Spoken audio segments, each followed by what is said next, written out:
থেকে আমরা আসলাম। আপনারা অবগত আছেন যে আজকে 3-4 দিন ধরে এই কৈলাসহর নাম রামকৃষ্ণ মহাবিদ্যালয় একজন তিক্রাতা ছাত্রকে কলেজের সামনে বহিরাগতরা কি করে আক্রমণ করে, কেন ওদের উপর আক্রমণ করে। আপনারা সবাই ভিডিও দেখেছেন যে প্রকাশ্যে পুলিশ প্রশাসনের সামনে ওরা কি করে আক্রমণ করলো, কার স্বার্থে আক্রমণটা হয়েছে, কেন আক্রমণটা হলো। একবার নয়, এই নিয়ে 4 থেকে 5 বার আক্রমণ হয়েছে। কারা আক্রমণ করেছে? বহিরাগত নামদারি কিছু ছাত্র সংগঠন। এখানে সবাই আমাদের সাথে অনেক স্টুডেন্টরা এই ঘটনার পরে আমার সাথে যোগাযোগ করেছেন এবং ছাত্রছাত্রীরা ভয়ে আছে যে আমরা কি কলেজে আসতে পারবো কিনা।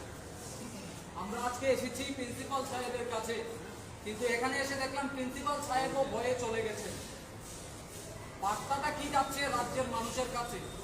এই যে কলেজের মধ্যে আজকে আপনারা জানেন যে পরীক্ষার কারণে আমরা বাইরে, আপনারা দেখেছেন ব্রিজের সামনে আমাদের ছাত্ররা আন্দোলন করছে।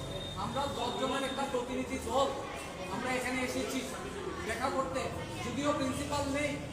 আমাদের 2 জন তিক্রাতা ছাত্রকে আক্রমণ করেছে, সেটা আমরা তীব্রভাবে নিন্দা করছি এবং আমরা ডিমান্ড করছি অবিলম্বে প্রদেশ কংগ্রেস সভাপতি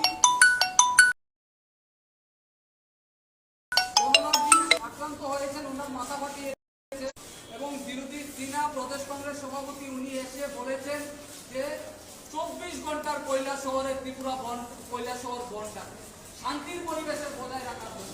তো আমরা ডিমান্ড করছি ছাত্রছাত্রীদের উদ্দেশ্যে যে এই কলেজের মধ্যে শান্তির পরিবেশ বজায় রাখার জন্য এবং যারাই বহিরাগতরা এসে আক্রমণ করেছে তাদের বিরুদ্ধে অবিলম্বে ব্যবস্থা নিত। এগুলি কি, কেন আক্রমণ হবে, কার সাথে আক্রমণটা হবে, কেন 2 জন তিক্রাতা ছাত্রকে আক্রমণ করা হবে। আমরা অবিলম্বে ডিমান্ড করছি পুলিশ প্রশাসনকে যে অবিলম্বে গ্রেপ্তার করতে হবে যারা বহিরাগতরা আক্রমণ করেছে। আমরা ছেড়ে কথা বলবো না। আপনারা দেখেছেন প্রত্যেক সময় এনএসওয়াই একমাত্র লড়াই করে ছাত্রদের জন্য। যখন ছাত্ররা বিপদে পড়ে তখনই এনএসওয়াই এর দরকার হয়।